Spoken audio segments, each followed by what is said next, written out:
My name is Olivia Halleck, and my field placement school is Averill Elementary School in Lansing, Michigan. This is a Spanish immersion school where a 50-50 model of instruction is implemented. This means that 50% of the day is in English and the other 50% is in Spanish. For this past year, I have been in a kindergarten classroom.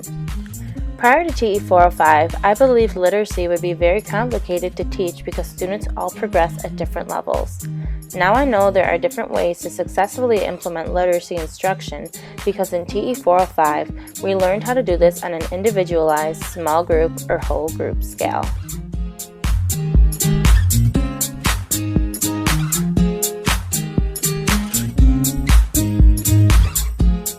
I learned about my students as readers by administering a number of assessments from Leslie and Caldwell's Qualitative Reading Inventory and McKenna and Stahl's Assessment for Reading Instruction. We must assess across various areas of reading to get a gauge of students' understanding and also determine students' needs. These areas include alphabet recognition, sight word inventory, phonics inventory, phonological awareness, and general book handling knowledge. As I am in a kindergarten classroom, I most definitely did not expect for all of my students to be at the same point in their reading development. This is because some students have educational experiences and opportunities before entering formal schooling, while others do not. In fact, some students in my placement entered school with absolutely no prior alphabetic knowledge, whereas a few students could identify letters.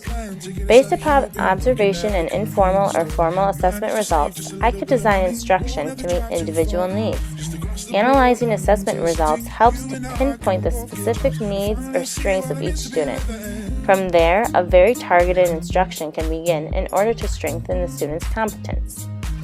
I believe reading instruction will look and sound different depending on the grade level, but I do believe it follows a general pattern across age groups. Reading instruction begins in a whole group setting, which then transition into smaller groups or centers. From here, the teacher can observe the students and further assess their knowledge.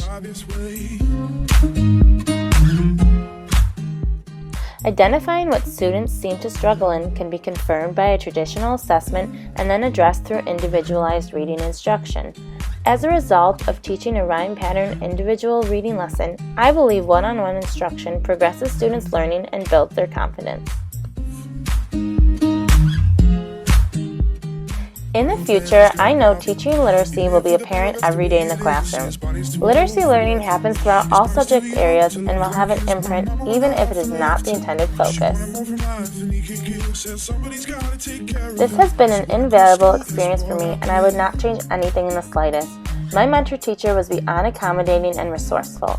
Teaching these little kindergarten minds with enormous hearts has been so rewarding. Gracias por todo, Averill.